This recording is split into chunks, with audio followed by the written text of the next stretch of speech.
सिंधिया राजघराने का भारत में अपना एक नाम और पहचान है। अब चाहे बातें आजादी के पहले की हो रही हों या बाद की, सिंधिया परिवार का अपना एक वजूद रहा है। आज भी देश की शीर्ष राजनीति में सिंधिया घराने के उत्तराधिकारी बैठे हुए हैं। अपने राजसी वैभव के बाद जब देश में लोकतंत्र आया तो राजमाता विजयाराजे सिंधिया लोक माता के रूप में भी मशहूर हुईं।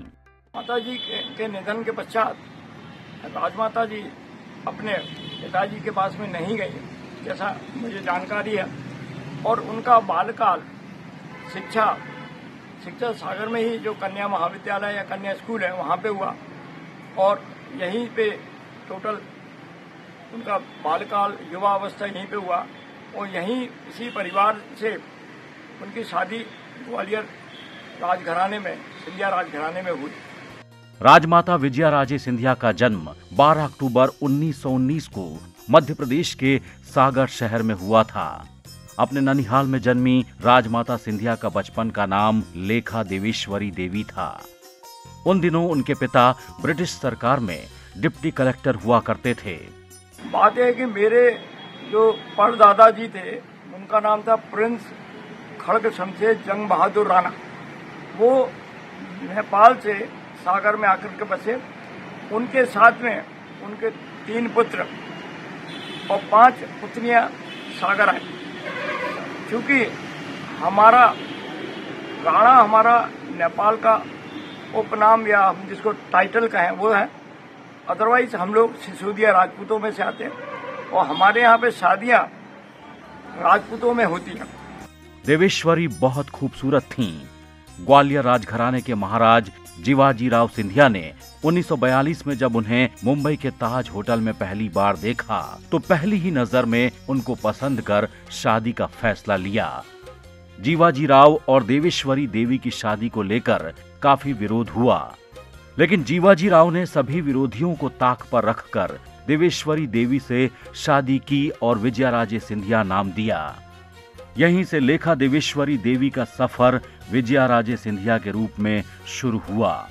ये सफर राजमाता से लोक माता तक गया। राजतंत्र में उन्हें राजमाता का दर्जा हासिल हुआ। इनका जन्म 12 अक्टूबर 1919 को सागर के नेपाल हाउस या नेपाल पैलेस के नाम से भी जाना जाता है, वहां पर हुआ था। इनके पिता जो थे महेंद्र सिंह, वो जालौन जो वर्तमान में उत्तर प्रदेश का एक जिला है वहां के डिप्टी कलेक्टर थे।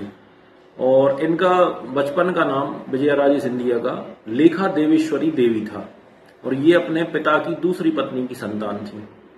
बाद में इनका लालक पाने यहीं पर हुआ और 1942 में ये मुंबई के ताज होटल में जीवाजी राव सिंधिया से मिली।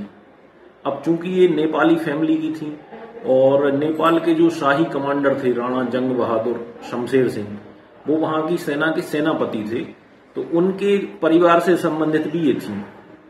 तो जब मराठा थे जीवाजी राव सिंधिया और ये थी नेपाली पृष्ठभूमि की, तो उसका विरोध भी हुआ, लेकिन जीवाजी राव सिंधिया को ये पहली नजर में ही पसंद आ गई थी। तो उन लोगों ने विवाह कर लिया और बाद में इन्होंने अपने व्यवहार से और सेवा भाव से पूरे मराठा परिवार और पूरे मराठा वंश का दिल जीत लिया।